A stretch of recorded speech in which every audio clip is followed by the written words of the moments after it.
right, so today we get to talk about everyone's favorite positional group, and that is, of course, the cornerbacks, or maybe we're just pigeonholed into this being the most important or the most talked about positional group because of Mike Zimmer's affinity with corners for some reason. So this is the group that went into last season, the 2020 season, as the most inexperienced bunch of the defense and one that everybody pointed to as the potential weakness. And for a while, it was a weakness. It sort of forced Mike Zimmer to run different schemes to hide the inexperience of the cornerbacks and have his safeties and his linebackers help the corners sort of get acclimated to the next level, the speed of the NFL, which unfortunately they didn't get much of an opportunity to do prior to the season due to the pandemic wreaking havoc on off-season programs and the preseason as a whole. So this is what we're looking at heading into 2021. The players behind me are the ones that we currently have on roster under contract, and guys like Chris Boyd and Chris Jones, with the free agents that exist currently, are not listed here because they are not currently under contract. We are going forward assuming that they will not be coming back. That's just the nature of the beast. We're currently $7 million over the cap for next year, by the way. So here we go again. I said it in the last video when we talked about the linebackers, how the depth was really concerning, and this just feels like more of the same. I don't think until we get to the safeties, only because Harrison Smith exists, that I'm going to feel better about anything. And this defense as a whole, just looking at it piece by piece, player by player, does not invoke confidence, at least not heading into this offseason. So they have their work cut out for them. I have been advocating for change on offense for the better part of, let's say, 3 to 4 months. Honestly, we might have to spend a lot of resources on the defense to get this thing fixed, because the Vikings absolutely 100% believe that they are going to be able to run it back and compete for a Super Bowl or, a deep playoff run. After watching, the Packers and the Tampa Bay Buccaneers win the Super Bowl, and, what the Buffalo Bills did and what the Kansas City Chiefs did, this is not the depth to be talking about those kind of aspirations. It's really not. This feels like a project team that is masquerading as a potential 10-win team, and I don't know how we've pulled this off at this point. Because really, we went into 2020 with all the confidence in the world that trust the process, Mike Zimmer can figure it out. We still have really good defensive players. We've still got really good offensive players. It's pretty much the same team as last year, save a few pieces. And we were coming off a 10-6 season with a playoff win. So I think we viewed everything through rose-tinted glasses. And now that I'm actually sitting down, going through the contracts, going through the players, the experience, look at the years accrued up here on the board. There's 2 players in the secondary for us at the cornerback position that have more than 1 year experience. And there's nobody over the age of 28, and there's only 1 over the age of 25. That is just, it's insane that we've gotten to this point. So definitely still inexperienced going into the 2020 season. And we start at the top with Mike Hughes, the 2018 first overall pick, who has not lived up to that pedigree. He has missed a lot of games in his career. His first season, he only played 6 before getting injured. He played 14 in his sophomore season, and then this year he only played, I believe it was 4, before going on injured reserve with a neck injury. And I honestly don't know if this is going to be his last season in Minnesota, or if he even suits up for the Vikings this season. He could be a cap casualty, just because he can't stay healthy. He hasn't played a full season's worth of games at any point in his 3-year career, and it kind of bugs me a little bit. Just a personal rant right here. The 2018 draft is the same draft where Lamar Jackson went 32 overall to the Ravens, and I believe Mike Hughes was the 21st, maybe 22nd overall pick. I don't remember where exactly he was taken, but still, we passed. I know we signed Kirk Cousins before that, but just, hindsight 2020. So, I like Mike Hughes. There's been flashes of brilliance, the pick 6 he had in his rookie season. He's very good on special teams. If he could stay healthy, maybe he solves the punt and kick return problems that we've been seeing, especially over this past season.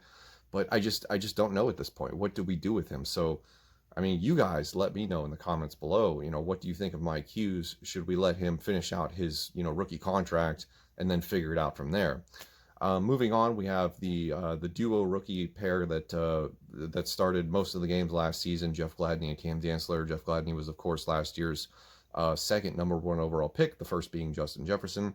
Gladney took a little bit longer to come along than Dantzler did. I was very impressed with Cam Danceller this year. I think this guy is going to be amazing. I think he's going to be a star in this league. Once again, he just has to stay healthy. He missed a lot of games with injury this year. And Gladney, I think he just needs to figure things out and sort of figure out a way to make the game slow down around him. I still think he's a very good player. I fell in love with the guy when I watched the tape from TCU prior to last year's draft, and it was actually funny because Justin Jefferson and Jeff Gladney were the two guys I was absolutely pounding the table for the Vikings to use for the first overall picks in the 2020 NFL draft, and it actually happened. I couldn't believe it. I was like, these are the guys that I wanted. Like, thank you. Rick Spielman has some telepathic ability to tap into what I want. Which only happens once, I guess. Sorry, guys, I used my mojo on Jeff Gladney and Justin Jefferson, but I guess you're welcome for Justin Jefferson. Jeff Gladney is still a wait and see to see what he's going to turn out to be. But so far, I mean, I give him a pass for the rookie season, as you know, because of the criteria that we've already discussed, loss of the preseason, and of course, just an absolute gutting of the offseason programs. But I hope this is a situation where he catches fire in his sophomore season. Cam Danceller as well, even though I think that he's a couple steps ahead of Jeff Gladney in terms of development. I just wish we could get a guy that was like Antoine Winfield Jr., who came in and, made an immediate impact in his rookie season. And Winfield Jr. was a second-round guy. So those two, Gladney and Danceller, I think going forward are going to be the pillar or the core of this secondary unit for years to come. After that, we run into the situation that we did with the first two positional groups that we've already discussed, the defensive line and linebacker. The depth sucks. We got Tankersley, who's I don't even really know if he's going to be around too much longer. Harrison Hand, who has been okay, I guess. I think I would probably rank him higher than Tankersley. The only reason I have them in the order that I do is that it's listed by cap hits, so that's why you're seeing them in this order. It's not because I prefer one of these guys over the other. It's just the highest paid players at the top, lowest paid players at the bottom.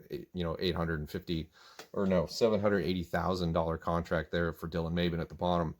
And then, Tay Hayes is another guy who is not really all that, not much of a contributor. Same thing with Mabin.